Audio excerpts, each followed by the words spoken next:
बैल की पीठ का कुबड़। सोचिए, दुनिया का इकलौता ऐसा शिवधाम जहां भगवान ने अपने ही भक्तों को दर्शन देने से इनकार कर दिया, जहां स्वयं महादेव अपने उपासकों से छिपते फिरे और एक बैल का रूप धरकर जमीन में समा गए। आखिर वो कौन थे जिनसे शिव इतना बचना चाहते थे? और उनका वो शरीर जो यहां धरती में धंसा, उसके बाकी हिस्से कहां गए? क्योंकि केदारनाथ अकेला नहीं है।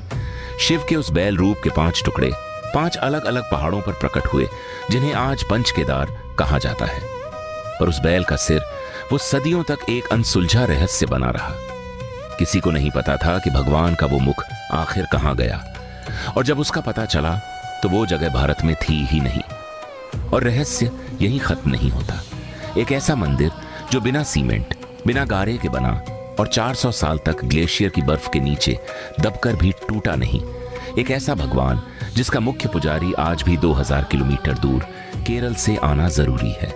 और एक ऐसा सवाल जिसका जवाब कोई नहीं देना चाहता, इस धाम पर असल में राज किसका है? रात। और सबसे डराने वाली बात, शिव पुराण में एक भविष्यवाणी सदियों पहले लिखी जा चुकी है कि एक दिन यह पूरा धाम हमेशा के लिए बंद हो जाएगा। स्थापना से लेकर उस आखिरी भविष्यवाणी तक आज हम केदारनाथ के हर रहस्य से आपको रूबरू कराएंगे। अगर आप सोचते हैं कि आप केदारनाथ को जानते हैं तो अपनी सांसें थाम लीजिए। पर आगे बढ़ने से पहले हमारे चैनल को सब्सक्राइब करें और पूरी श्रद्धा से कमेंट बॉक्स में लिखें, जय केदारनाथ, हर हर महादेव। कहानी शुरू होती है महाभारत के उस भयानक युद्ध के बाद, जब कुरुक्षेत्र की जमीन अपने ही खून से लाल हो चुकी थी। पांडव युद्ध जीत तो गए, पर उस जीत की कीमत थी अपने ही भाइयों, गुरुओं और रिश्तेदारों का वध। अपने ही गुरु द्रोण और अनगिनत अपनों का खून, गोत्र हत्या और ब्रह्म हत्या का वो पाप बनकर उनकी आत्मा पर बैठ गया था। इस पाप से मुक्ति का सिर्फ एक ही रास्ता था, भगवान शिव। कोटिरुद्र संहिता का 19वां अध्याय गवाह है कि महादेव पांडवों से प्रसन्न नहीं थे। अपने ही रक्त के इस रक्तपात से क्रुद्ध शिव उन्हें दर्शन देना ही नहीं चाहते थे।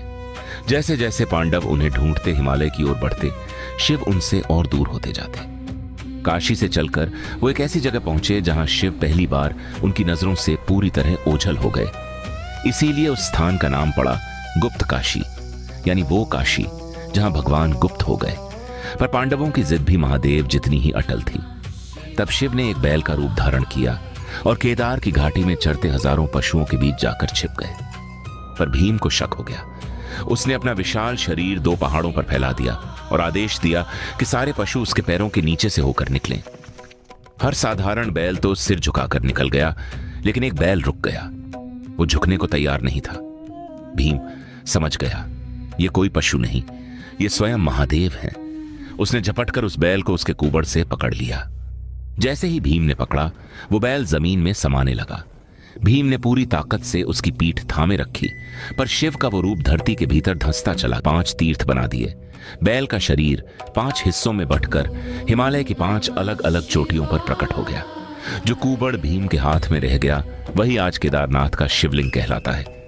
कहा जाता है कि इसी कुबड़ रूपी शिवलिंग की पूजा करके पांडवों को आखिरकार अपने पापों से मुक्ति मिली, और यहीं से उन्होंने स्वर्ग की अपनी अंतिम यात्रा यानी महाप्रस्थान शुरू किया। जिस भगवान ने उन्हें दर्शन देने से इनकार किया था, अंत में उसी ने उन्हें तार दिया। पर शिव का वो टूटा हुआ शरीर अपने पीछे एक नई पहेली छोड़ गया। यही है पंच केदार की असली कहानी, जिसे ब्रिटिश गजेटियर तक ने 1800 के अपने दस्तावेजों में दर्ज किया। शिव के उस बैल रूप का हर अंग एक तीर्थ बन गया।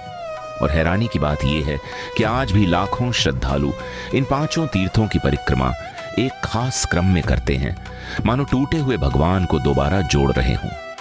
सबसे पहले आता है केदारनाथ, जहां शिव का कुबड़ और पिछला भाग विराजमान है, पंच केदार का हृदय। फिर तुंगनाथ, जहां उनकी भुजाएं प्रकट हुई। तुंगनाथ दुनिया का सबसे ऊंचा शिव मंदिर है